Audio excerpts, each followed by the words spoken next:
I used to believe that love could conquer everything, that families were unbreakable bonds built on trust and devotion. Growing up in our cozy suburban home in Denver, Colorado, I watched my dad David tend to his rose garden every evening while my mom Catherine prepared dinner inside. We were the picture-perfect American family. Dad worked as a mechanical engineer, Mom as a nurse, and I was their precious only child. Friday nights meant homemade popcorn and family movie marathons on our worn leather couch. I never imagined that the woman I called Mom could destroy everything we held dear. Before I share this story with you, please let me know what city you are watching from in the comments below. Hit that like button and subscribe to support me in sharing these real stories. Trust me, after you hear what happened, you will understand why sometimes justice comes late, but never stays away. What my mother did changed everything, but the way karma caught up with her 10 years later will show you that the universe has its own way of balancing the scales. The first crack in our perfect family appeared when I turned 15. I started noticing small changes in my mother, Catherine, that seemed innocent at first, but gradually painted a disturbing picture. She began receiving mysterious phone calls that made her whisper and step outside. When I asked who was calling, she would dismiss it as work-related conversations with colleagues. But something felt off about the secretive tone and the way she would smile while talking. Catherine suddenly became obsessed with her appearance in ways that surprised everyone. She joined an expensive gym downtown, bought new clothes that seemed too flashy for a hospital nurse, and started wearing makeup to work every day. Dad was actually proud of these changes, thinking his wife was taking better care of herself after years of focusing solely on family. He would compliment her new outfits and encourage her fitness journey, completely unaware of the real motivation behind her transformation. The late nights became more frequent and more suspicious. Catherine claimed she was working extra shifts at Denver General Hospital, but I had visited her workplace enough times to know that nurses like her did not work overnight shifts.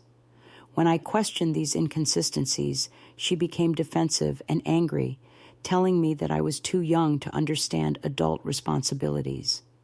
She warned me never to bother Dad with such trivial concerns because he was already stressed from his demanding engineering projects. One afternoon, when Catherine was supposedly at the gym, I accidentally discovered the truth that would shatter my world. Her phone was charging in the kitchen when a text message popped up on the screen. The message was from someone named Mark Thompson, and it contained photos that no married woman should be receiving or sending. My hands trembled as I saw images of my mother in hotel rooms, intimate pictures that made me feel sick to my stomach. The messages revealed an ongoing affair with Dr. Mark Thompson, a wealthy surgeon at the same hospital where she worked. When I confronted Catherine about what I had seen, she did not deny the affair, but instead tried to manipulate me into keeping her secret. She sat me down and explained that her marriage to Dad had been difficult for years, that they had grown apart, and that Mark made her feel alive again. She promised that she was planning to handle the situation properly, but needed time to figure things out. Catherine made me swear on my relationship with her that I would never tell Dad about Mark, claiming that the truth would destroy him emotionally and financially. What I did not know was that Catherine was already planning something far more sinister than a simple divorce. She had been systematically documenting fake evidence of domestic abuse, creating a fictional narrative that would allow her to take everything from Dad while making herself appear as the victim. She took photos of bruises that she had inflicted on herself, recorded arguments that she had deliberately started to make Dad sound aggressive, and even visited doctors to create false medical records claiming psychological trauma from years of abuse. Catherine befriended other divorced women in her social circle, learning about legal strategies and gathering information about how to maximize financial settlements in divorce cases. She researched Dad's assets, income, and retirement accounts while pretending to be a loving wife who was simply interested in their financial planning. Every evening when Dad came home exhausted from work, Catherine would pick fights about money, housework, or my behavior, then secretly record his frustrated responses as evidence of his supposedly abusive nature. During this time, Dad began to notice that something was wrong in their relationship, but he blamed himself for not being a better husband. He started bringing Catherine flowers, planning surprise date nights, and even suggested marriage counseling to reconnect with his wife. Catherine rejected every gesture of love and reconciliation, using his efforts to paint him as manipulative and controlling. She told her friends and coworkers that Dad was trying to buy her silence and prevent her from leaving him. The stress of trying to save his marriage while being constantly rejected and criticized by Catherine began to take a serious toll on Dad's mental health. He lost weight, had trouble sleeping, and started having anxiety attacks at work. His colleagues noticed the change in his normally cheerful demeanor, but Dad was too proud to admit that his marriage was falling apart. He increased his hours at the engineering firm, hoping that bringing home more money might somehow fix whatever was wrong with Catherine. As Catherine's relationship with Mark Thompson intensified, she became increasingly bold about her affair and increasingly cruel to Dad and me. She would disappear for entire weekends, claiming she was visiting her sister in Colorado Springs, but I knew she was actually staying in expensive hotels with Mark. When Dad called to check on her during these trips, she would become angry and accuse him of being possessive and controlling. She started treating Dad like a stranger in his own home, refusing to cook meals, do laundry, or participate in any family activities. The explosion that destroyed our family happened on a cold Tuesday morning in March, when Catherine filed for divorce, along with a restraining order that banned Dad from coming within 500 feet of our house. The legal documents contained shocking accusations that painted Dad as a violent, abusive husband who had been terrorizing his family for years. Catherine claimed that Dad had physically assaulted her multiple times, threatened to kill her if she ever left him, and had been sexually inappropriate with me. Every single accusation was a complete lie, but Catherine had spent months creating fake evidence that made her claims appear credible. She presented photos of bruises on her arms and face, that she had given herself medical records from doctors who had diagnosed her with anxiety and depression, supposedly caused by domestic violence, and recordings of Dad's voice during arguments where his words had been edited to sound threatening. She even had sworn statements from her co-workers at the hospital who confirmed that she had confided in them about the abuse. The restraining order meant that Dad had to leave our home immediately and was not allowed to contact Catherine or me while the legal case was pending. Police officers came to his workplace and escorted him out in front of all his colleagues, causing rumors to spread throughout the engineering firm about his supposed criminal behavior. Within a week, Dad's employer placed him on administrative leave pending the outcome of the domestic violence investigation, effectively destroying his career and reputation in the professional community. Dad was forced to move into a tiny one-bedroom apartment in a rough neighborhood on the other side of Denver, paying rent with his rapidly depleting savings while still being legally required to maintain the mortgage on our family home. Catherine immediately changed the locks and installed a security system, claiming she needed protection from her dangerous ex-husband. She hired Patricia Mills, one of the most aggressive divorce attorneys in Colorado, using money that Mark Thompson provided for legal expenses. The divorce proceedings were a nightmare that lasted 8 months and drained every penny of Dad's resources.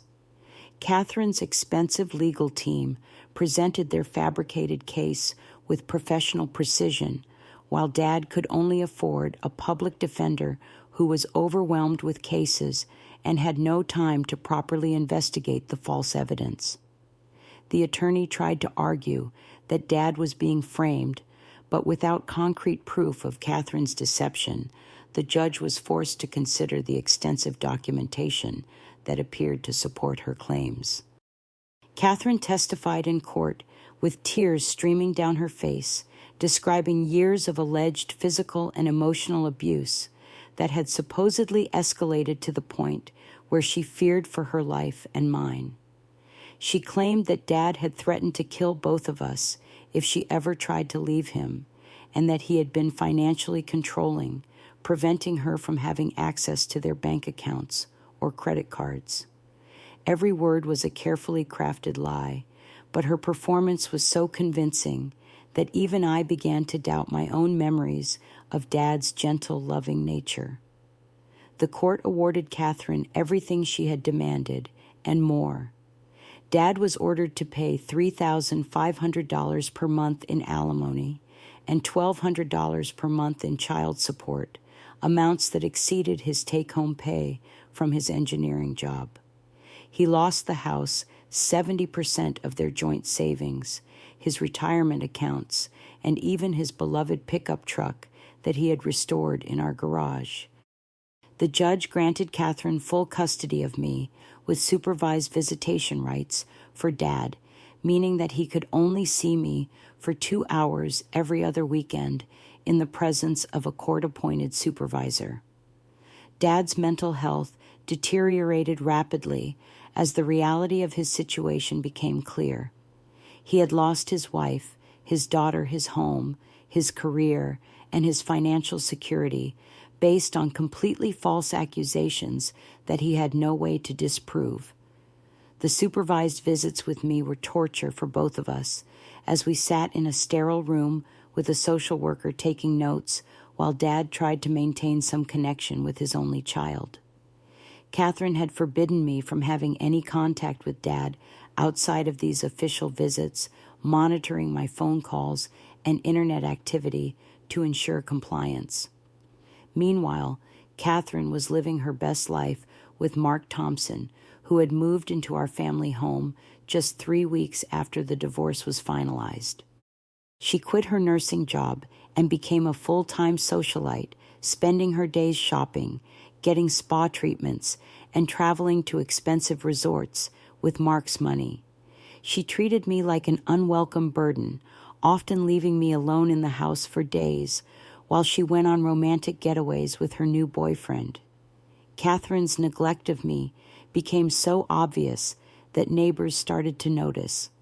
I was frequently hungry because she forgot to buy groceries, wore the same clothes for weeks because she was never home to do laundry, and struggled academically because no one was helping me with homework or ensuring that I attended school regularly. Mrs. Rodriguez, our elderly neighbor, occasionally invited me over for dinner when she saw that I was wandering around the neighborhood looking lost and forgotten. The final chapter of Dad's destruction came on a rainy Thursday evening in November when I was 17 years old.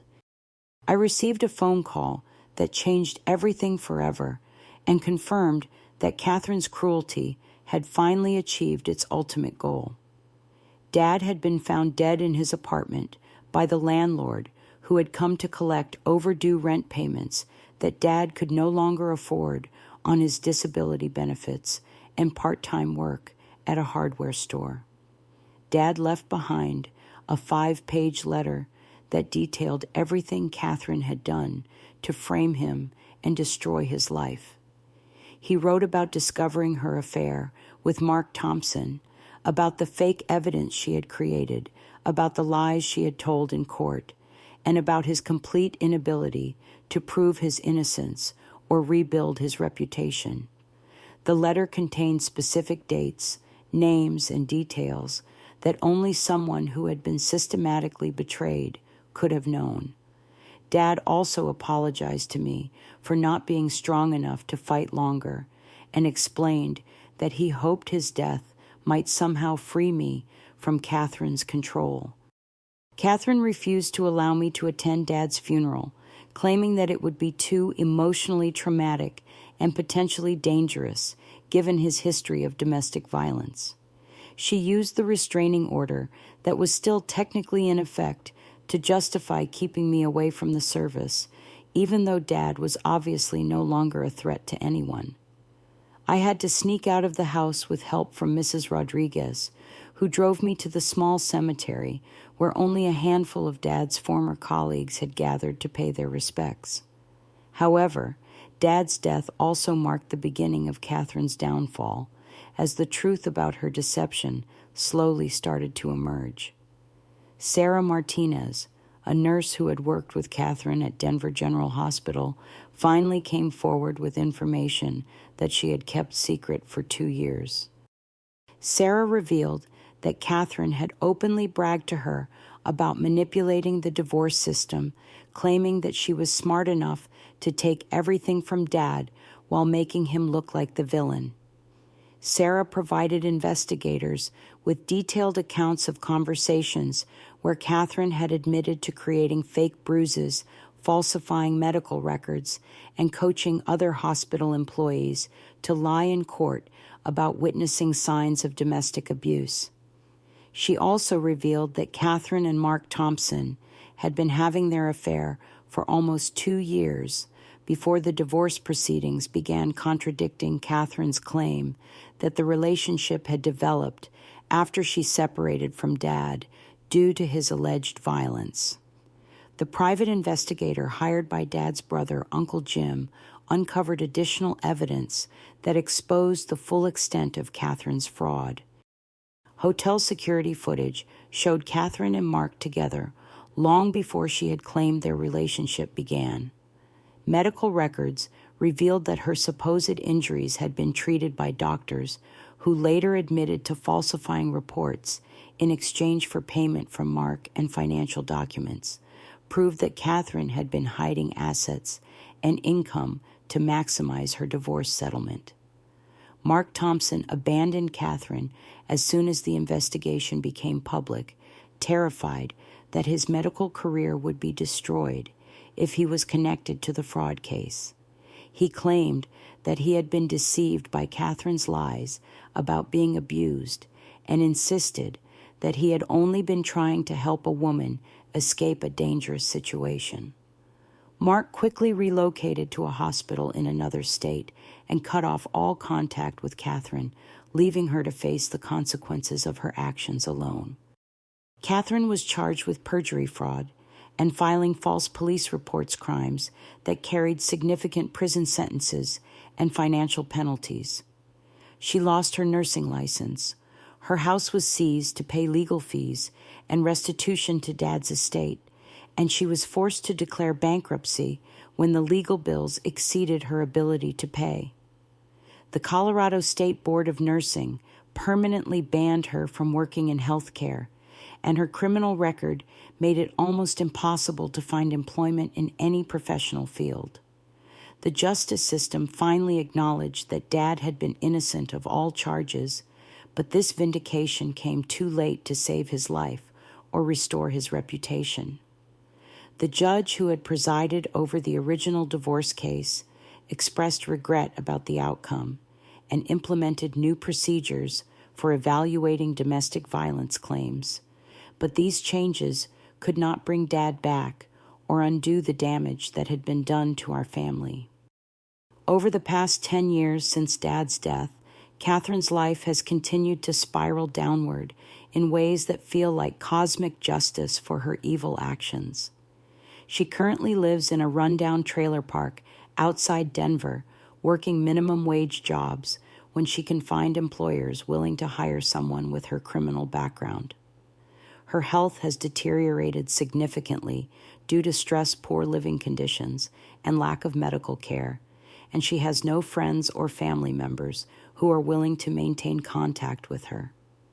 Catherine has attempted to reach out to me dozens of times over the years, sending letters and emails claiming that she is sorry for what happened and asking for forgiveness and financial help. She has tried to blame her actions on mental illness, claiming that she was not in her right mind during the divorce proceedings and that she never intended for Dad to kill himself. Every attempt at contact has been met with silence, as I refuse to give her any opportunity to manipulate me or cause additional pain in my life. I graduated from the University of Colorado with a degree in psychology and now work as a counselor for victims of domestic violence, helping people who have experienced real abuse while also educating legal professionals about how the system can be manipulated by false accusers. I married James Wilson, a software engineer who reminds me of Dad in all the best ways, and we live in Seattle, where I have built a new life far from the trauma of my childhood in Denver. My journey toward healing began with the support of my grandmother Patricia, who took me in after Dad's death and helped me understand that Catherine's actions were not a reflection of my worth as a person. Grandma Patricia enrolled me in therapy, where I learned to process the complex emotions of losing both parents in different ways while grieving for the family that had been destroyed by lies and manipulation. The counseling helped me realize that I could honor Dad's memory by building a life based on honesty, compassion, and genuine love. The process of rebuilding my identity and learning to trust people again was not easy, but I found strength in helping other families who were struggling with similar situations.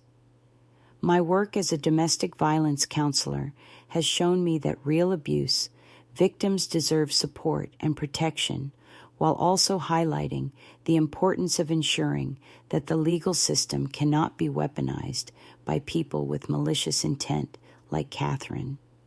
I occasionally receive updates about Catherine's current situation through grandmother Patricia, who hears news from mutual acquaintances in Denver.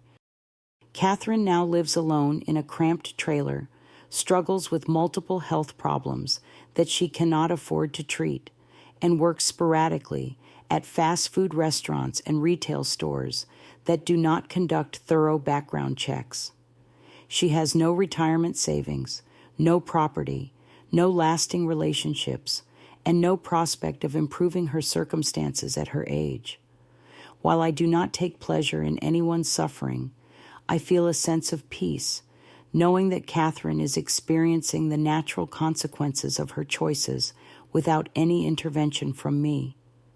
Dad did not live to see justice served, but somehow I believe that he knows truth eventually found its way to the surface. Catherine destroyed her own life more thoroughly than any external punishment could have achieved, and she must live every day with the knowledge that her greed and cruelty killed an innocent man and devastated their only child. The most important lesson I have learned from this experience is that revenge is not something we need to actively pursue when dealing with people who have wronged us. Catherine's current circumstances are the direct result of her decision to build a life on lies, manipulation, and betrayal. The same character flaws that led her to destroy Dad also prevented her from maintaining any healthy relationships or achieving lasting happiness with the money she stole from our family. I choose to focus my energy on building a beautiful life with James, creating the kind of loving marriage that Dad and Catherine should have had, and raising children who will understand the importance of honesty, loyalty, and treating other people with respect. Sometimes the best response to injustice is simply living well, while allowing time to reveal the true character of those who have hurt us.